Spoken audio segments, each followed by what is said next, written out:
अंकित कुमार। कहाँ से है? मैं मोहल्ला कमरा। क्या आप युवा हैं? क्या युवा भाजपा की सरकार में परेशान है?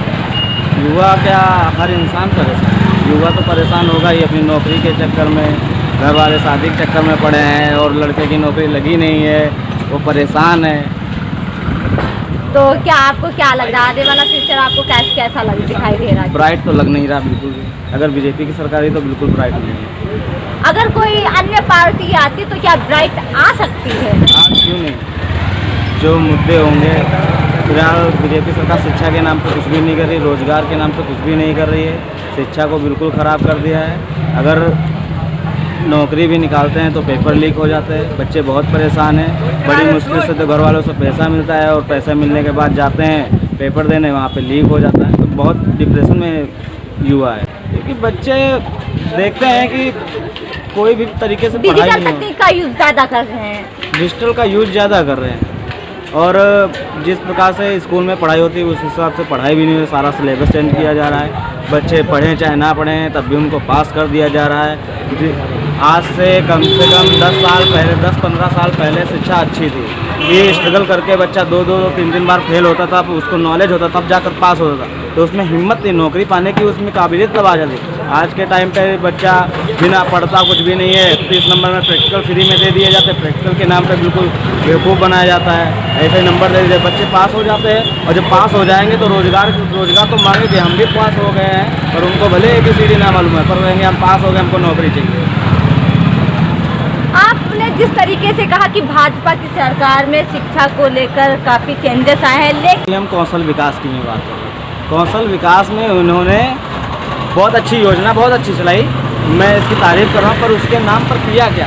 जाते हैं बायोमेट्रिक लगाते हैं, कोई वहाँ पे स्किल नहीं देता है, ना कुछ भी होता है, बस चले जाते हैं, फिर जाते हैं, फिर आ जाते हैं, बस यही चल रहा है। सर्टिफिकेट मेरे पास भी है, ITI का सर्टिफिकेट है मेरे पास, IAC का सर्टिफिकेट है, कुछ भी नहीं सिखाया, खाली पेपर दे आए बस। उसके बाद पेपर के टाइम पे 100 बार फ़ोन करेंगे, अब जॉब के नाम पे कुछ भी नहीं है।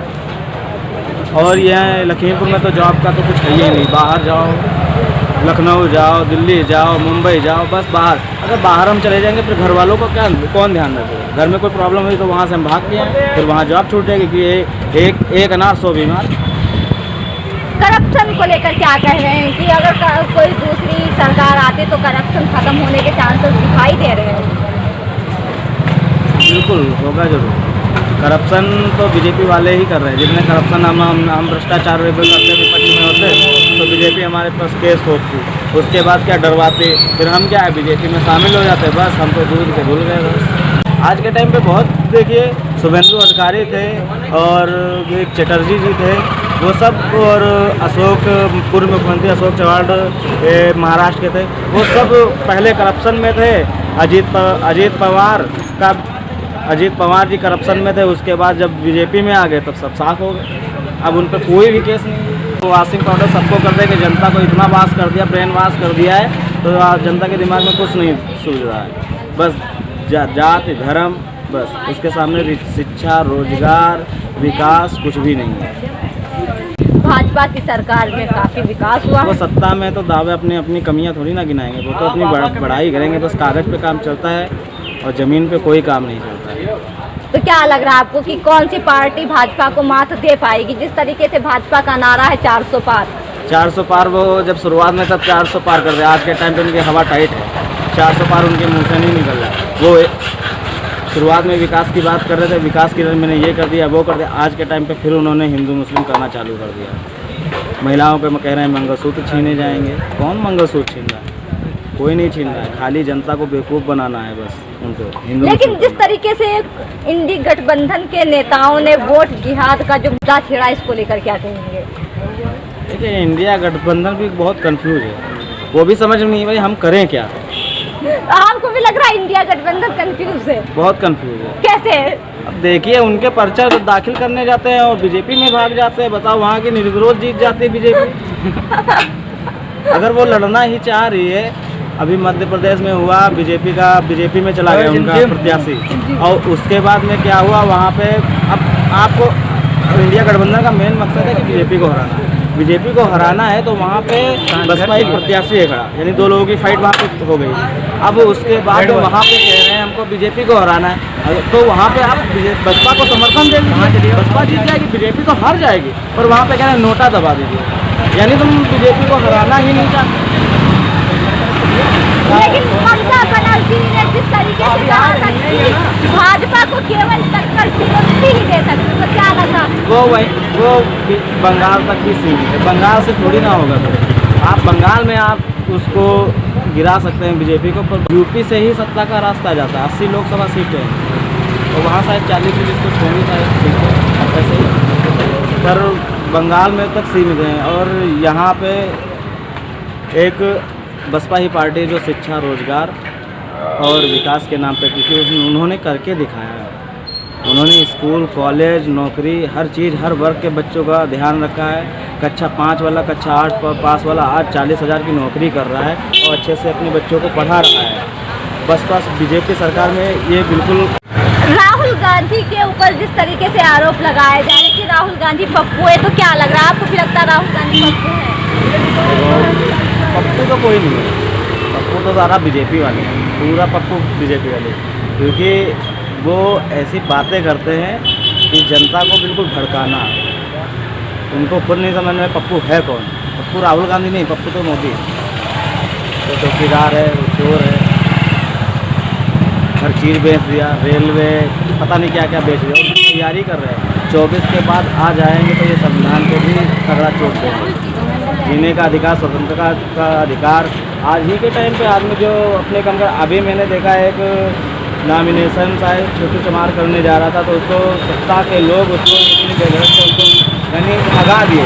यानी चुनाव लड़ने का, मतदान करने का हर इंसान का अधिकार है, आप उसको क्यों भगा रहे हैं? यानी आप डरे हुए हैं। तो क्या लग रहा है कि जिस तरीके से सारी पार्टियां अपनी अपनी ताकत झोंके हुए हैं, तो 24 में क्या लग रहा, कौन आ सकता है? बीजेपी जाए बस, मतलब बीजेपी जाए, बाकी कोई भी आए, कोई भी। लेकिन अगर कांग्रेस पार्टी की बात की जाए तो बीजेपी का आरोप है कांग्रेस पार्टी के ऊपर, जो कांग्रेस 70 साल न्याय नहीं दिला पाई, उसने अपने घोषणा पत्र का नाम न्याय पत्र दिया है। ऐसा नहीं है, कांग्रेस ने काम किया है, बीजेपी से तो बहुत अच्छा किया, जनता का ख्याल रखा है। पर हमको नहीं लग रहा है कि कांग्रेस बीजेपी को तन मन से हराना चाहती है। वो हमेशा मुद्दे से भटकाती रहती है, उनका एक इंटेक्ट जो है मुद्दा कोई है नहीं। हमको लगता है कि इस बार यूपी में और यूपी के आसपास के एरिया में बसपा बहुत अच्छी फाइट बीजेपी को जीतेगी। और अगर किस्मत का खेल है, गणित का खेल है, एक सीट पर भी प्रधानमंत्री बन सकता है, एक सीट पर बहन जी ने सरकार गिराई भी है बीजेपी की, तो हो सकता है तो बहन जी भी सत्ता में आकर प्रधानमंत्री बन सकती है। कालरा के ऊपर जो आचार संहिता का उल्लंघन करने के लिए मुकदमा दर्ज है, उसको लेकर क्या कहें? वो घबराए हुए हैं बीजेपी वाले, वो जिस पर चाहेंगे उस पर लगा देंगे। अभी हम बाइट दे रहे हैं, अगर हम पदाधिकारी हो, हमारे पास कोई हो तो हमारे पे आचार संहिता वो करते हैं, मंगलसूत्र हिंदू मुस्लिम करते हैं, जबकि हिंदू मुस्लिम करना नहीं चाहिए, तब उन पर केस नहीं दर्ज होता है बीजेपी वालों पे। अभी आपने देखा माननीय सांसद सांसद रेखा वर्मा ने एक सिपाही के थप्पड़ मार दिया, ये क्या सही है? आचार संहिता के टाइम पे उसको थप्पड़ मार दिया, यानी सत्ता को उनको इतना गुरूर है कि वो एक सिपाही के थप्पड़ मार देंगे। गवर्नमेंट जॉब कर रहा है, आप प्रशासन के ऊपर थप्पड़ मार रहे हैं, शासन के ऊपर आप गुंडागर्दी कर रही हैं। तो क्या लग रहा है कि भाजपा जैसे और लोगों का या विपक्षी पार्टियों का आरोप है कि भाजपा तानाशाही की सरकार, तो आपको भी लग रहा तानाशाही कर रही है? हमको तो बिल्कुल लग रहा है, जैसे हिटलर करता था सेम वैसे करता है। हिटलर ने भाजपा हिटलर की नीति अपना रही है, अपनों की लाशों पे सत्ता हथिया रही है। अभी कोरोना वैक्सीन में देखा मैंने, बताओ कितने, यानी उनसे फंड लेते हैं, बड़ी बड़ी कंपनियों से फंड लेने के बाद में फिर आपके नकली वैक्सीन चढ़ाई जाती है और उसके बाद में इंसान हार्ट अटैक कितने लोगों का। और मोदी बहुत बड़ा सर्टिफिकेट देते हैं कि मैंने वैक्सीन लगाई, मैंने वैक्सीन लगाई, और उसके बाद आज सर्टिफिकेट डाउनलोड तो मोदी का फोटो गायब, यानी अपनी जिम्मेदारी अब नहीं ले रहे। वैक्सीन लगवाई तो अपना फोटो बहुत बड़ा बोला मैंने वैक्सीन लगवा दी, और आज के टाइम पर जब यानी उन पे केस हुआ है कि मौत हो रही है इस वैक्सीन की वजह से, तब अपनी फ़ोटो हटा दी, जनता को मौत में डाल दी। आज का नया युवा जो कभी हार्ट अटैक नहीं होता, आज के टाइम नया लड़का मौत की घाट उतर रहा है।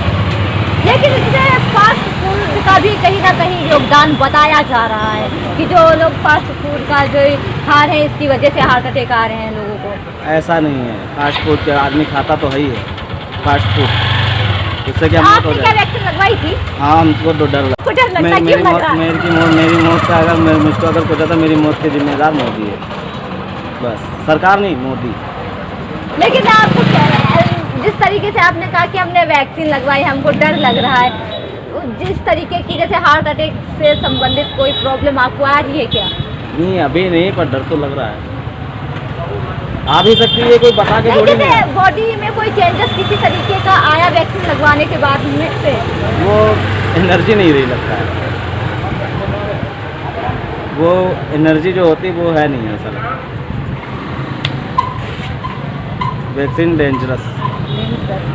तो अब वैक्सीन से बचने के लिए क्या किया जा सकता है, लोग क्या करें? अब तो लगवा ही चुके हैं, बस मौत का इंतज़ार किया जा सकता है। बस जब किस टाइम आ जाए, अभी शादी हो जाए, शादी के टाइम पे ही हो जाए, डांस करते टाइम पे हो जाए, जिम करते टाइम पर, दौड़ते टाइम पर हो जाए, कुछ पता नहीं किस टाइम पे मौत आ जाए। मोदी तो कोविशील्ड लगाए, वैक्सीन लगवाए, अच्छी वाली लगवाए। जिस तरीके से अखिलेश यादव का बयान आया था कि मुझे भाजपा पर विश्वास नहीं है, उस बयान को लेकर क्या कहेंगे? वो बयान इस टाइम बड़ा चर्चा में है। विश्वास नहीं, उसके बाद तो वैक्सीन उन्होंने लगवाई थी। लेकिन उनका जो बयान था वो सही साबित हो रहा है, कहीं ना कहीं लोगों को लग रहा है ऐसा। नहीं, बयान तो सही है। मेरे पिताजी भी नहीं लगवा रहे थे, तो क्या क्या हम लोग लगवाना नहीं चाहते, मजबूरी थी। अभी पेपर देने जाओ, सर्टिफिकेट पहले आधार तो आपका एडमिट कार्ड नहीं देखा जाएगा, पर आपका वैक्सीन का सर्टिफिकेट देखा जाएगा, तब आप पेपर दे पाएंगे। और आज के टाइम तो आपके सामने क्या ऐसी मजबूरी आई थी जो आपने वैक्सीन लगवाई? पेपर देना जाता था, कहीं भी ऑफिस में देने जाते थे, बस में बैठे थे तो कहीं भी बैठे, आपको सर्टिफिकेट दिखाना पड़ता, तो मजबूरी में लगवाना पड़ा हमको, वरना हम नहीं लगवाते।